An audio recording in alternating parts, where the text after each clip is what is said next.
G'day viewers. In this segment I'll give you an overview of the topics that we're going to cover in the link layer. Okay, we're moving on. We've now done what we need to on the physical layer. We know how to send bits over a wire, and we're moving up. Through the link layer is our topic next. Our picture here has changed. This picture shows you the scope of the link layer. Now that we have a bit stream, the scope of the link layer is focused on how to send messages across one or more connected links.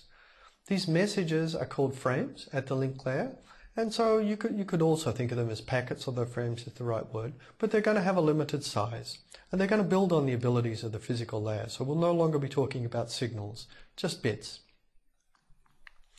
Here's a layering diagram. Let's just recall how layering fits in with this. The network layer shown at the top here is sending a packet down to the link layer. What happens at the link layer? You're meant to remember this, by the way. I'm going to draw it in, but I hope you remember this. The link layer will take the packet. That packet is a payload there, and then it will encapsulate it and add a header. Actually, as part of encapsulating it, often you add a header, but in some cases, particularly at the link layer, you may also add a trailer. That unit will then be passed down to the physical layer, where it will go across the wire, come up the other side. You'll have the same structure. And the packet in here, I'll just put H and T. The packet will be unwrapped and passed up. And because of that, we're virtually communicating messages from one link layer protocol instance to its peer protocol instance on the other side, via the services of the physical layer. This packet in here is going through unchanged. And here I've just cleaned it up a little bit so you can see the picture. You might also be wondering where all these different layers are implemented. So I'm going to draw a diagram that just shows you the typical implementation of layers. On a computer, you might have applications, programs which run at user level, supported by the operating system.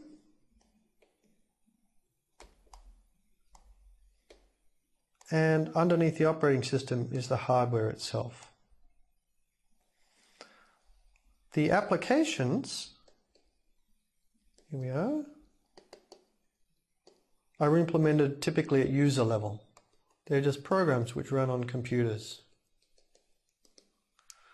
Within the operating system, we'll then typically have the transport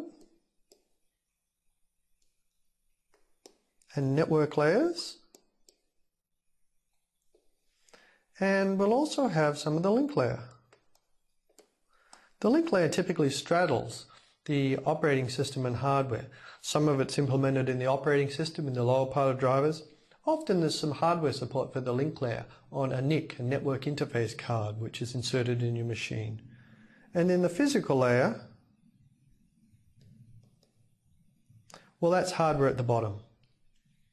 Here's a slightly more cleaned up version of that picture, or close to that picture. It doesn't show the transport layer there because that's not involved in this particular picture. But don't worry about that. So in our exploration of the link layer, we're going to cover several topics. This week, we'll talk about framing, which involves how to delimit messages, the beginning and end of messages. And we'll also talk about error handling, how to detect and correct errors. Because of noise at the physical layer, they'll occur, and we want to be able to deal with them. Later on in the following week, we'll talk about yet more topics in the link layer as we work out how to retransmit and handle packet loss, how to deal with multiple people using the same channel as in 802.11, and how to even build small networks by combining different links with switches.